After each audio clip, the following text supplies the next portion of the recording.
So I think every culture has narratives, right? Every culture has mythologies. I would argue that one of America's narratives that is ingrained in the way we all think, but particularly the narrative that youth are growing up in, warfare, of violence, these narratives that we see played out again and again and again in American Sniper, or in the video games we play, or the songs we sing, or in the news we watch, where we're subtly becoming desensitized.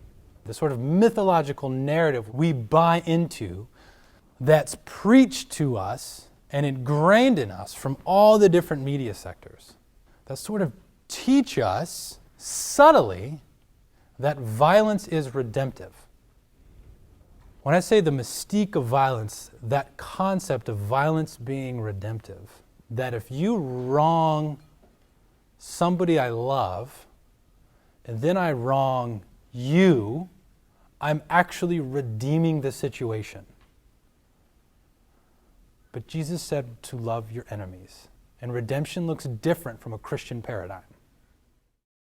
And I think we get enticed into, not only is war enticing, not only is violence a drug, it gives my life meaning, right? And then the veteran comes home, and just like an addict, they don't know how to get off violence.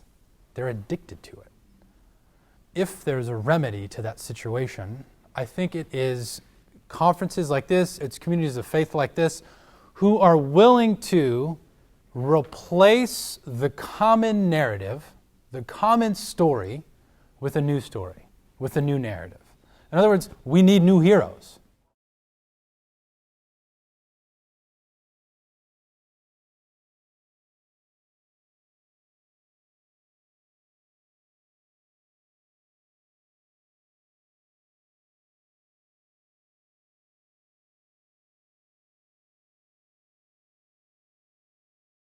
If it's not appropriate for a Christian to pick up a gun, can a Christian serve in the military in a non-combatant role? Right? Mechanic, supply, medical officer, that kind of thing.